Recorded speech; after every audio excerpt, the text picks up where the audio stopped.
Hey everyone, this is Dragon Song 12, here with another video of something I've been working on. Today's video is covering the cover art of a chapter 17, I believe, for my webcomic Conscripted. This video, if you've seen the last one, this video is going to serve as more of an introduction to myself than that video was. If you're wondering why the introduction is coming second, it's mostly just due to timing. As discussed in that previous video, that project was on a very strict schedule, so that was done first, and I just released it when the zine released. So just this is the way things fell. So here's a quick introduction on me. I am a person who just likes to make things. I've always just really liked making things, basically anything. When I was a kid, I tried my hand at pretty much everything. I tried to, I drew, I wrote, I, built things, I cooked things. I tried composing music once. Did not go well, but I'm not sorry I tried it. But yeah, art is something that I was drawn to pretty quickly, because you can do it anywhere, you can do it anytime. And I like storytelling, and you can do a lot of storytelling through visuals, and I always really liked that aspect of, my favorite pieces of media. Something you have to kind of pay extra attention to. It can't literally be spelled out because it's visual. When I was, I want to say in high school, I learned about webcomics for the first time. I was on a message board for a print comic that I rather liked called Telos, and someone in the on the board was posting pages of a comic he was working on, and that it's going to sound wild, but at the time that blew my mind. I thought, whoa, you can just make a comic and post it? You can just do that? It was amazing to me. I think it's fair to say that I don't really have much of an aptitude for art. I'm not super talented. I just really love doing it. I enjoy the process. What you're seeing on screen here, this is what I enjoy. I like working on things. Having a finished piece is great and all, but once it's done, I'm not working on it anymore, and that's no fun anymore. So I have to start something else. But what I do, like, that's the result of brute forcing your way to competence. Is, I think, the best way to put that. Like, my drawing may not be great, but I do it a lot. And over time you do learn things. It's the whole 10,000 hours of practice thing. I'm kind of putting a lie to, because I'm clearly not an expert, and I've definitely gone over the limit. But you do improve if you just keep bashing your head into it over and over again, and I'm living proof of that. If you think this is any good, it's a little weird, but this is where you can get by just constantly working at it. But yeah, I don't really view these videos that I'm doing as like a tutorial. I probably don't do any of this stuff correctly. I know that people will push back on that. What is correctly in this context? But there are more efficient ways to do things that will produce better results that I'm probably just not doing because I'm ignorant of them. So don't look at these as how you should do things. These are probably all done horribly wrong.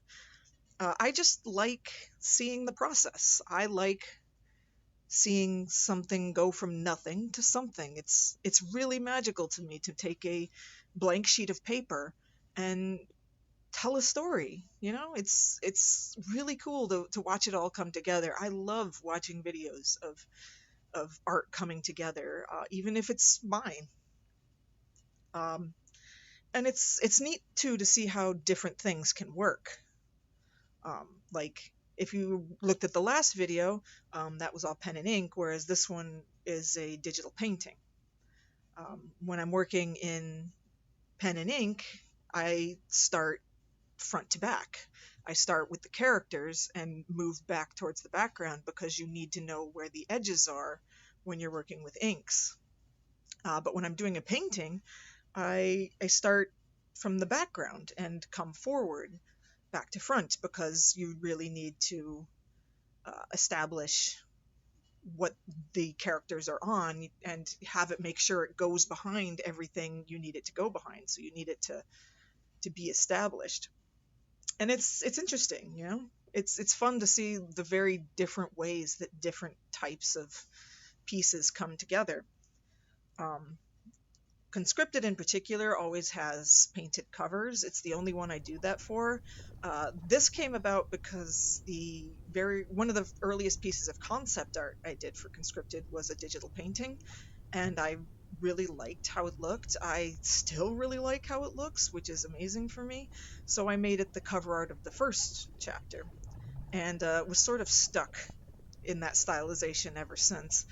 It's been a little bit of a problem because not all of these covers have turned out great, and some of them, I had to just post even though I thought they looked terrible. But it's the nature of things. It's what happens when you set yourself deadlines. You sometimes just have to have things be done, even if they're not done.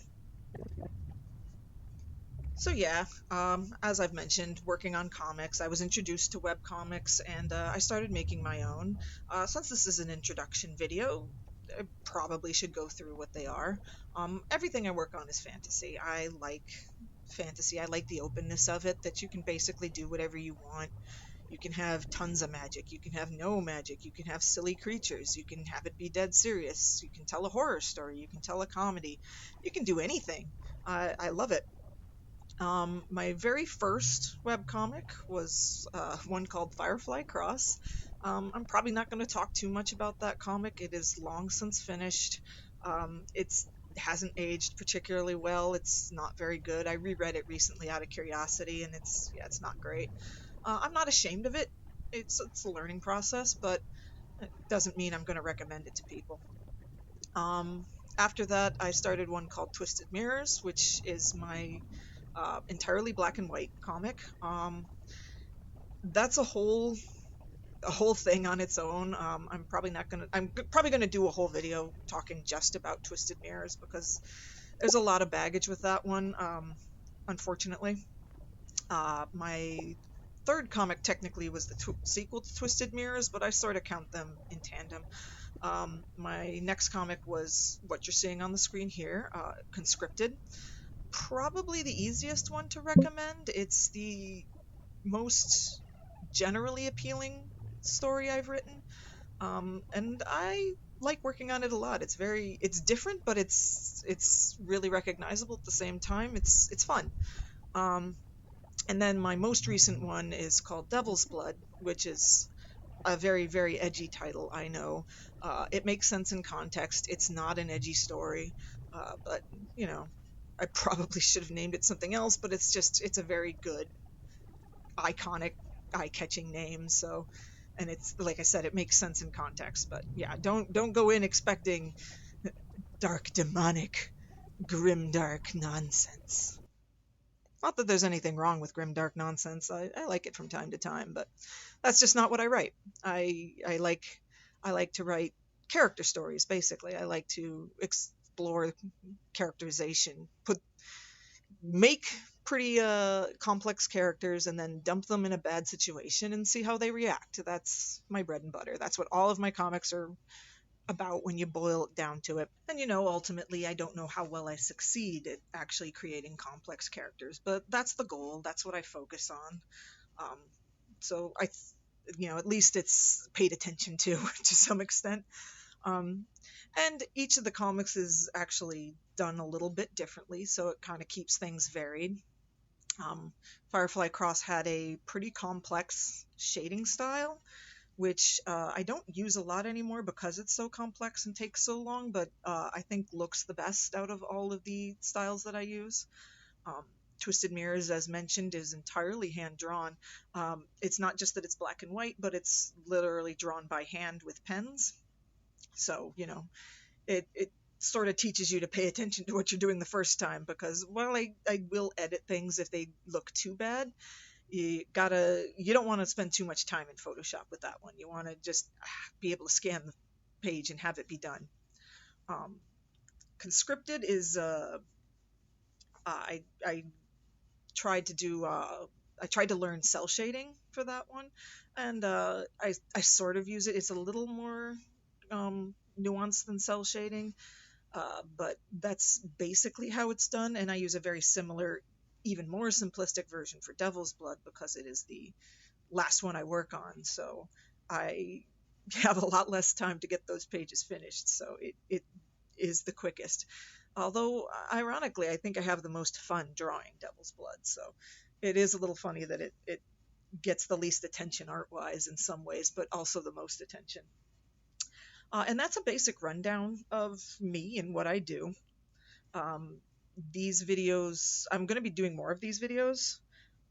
There's not going to be any schedule because I need to decide what thing I want to be working on. You know, I'm not going to just do it for any random page or cover I'm working on. It has to be something that I think will at least be a little bit interesting to watch me work on.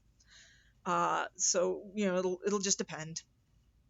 Topics will cover basically anything. Some of them I think I'll be talking about my actual comics themselves, and others will probably be broader discussions about, like I said, media in general and my thoughts on that.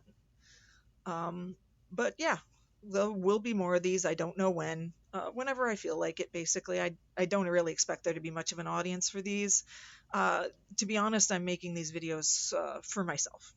Like I said earlier in the video, I like watching the process. I made older process videos that are on this channel, and I still watch them a lot. Just like watching them. So these are for me. If you get some enjoyment out of it, that's fantastic, and I'm very very happy to hear that. But they're being made for me. Um, but if you're interested in it, there will be more. Thank you so much for watching. Have a great day.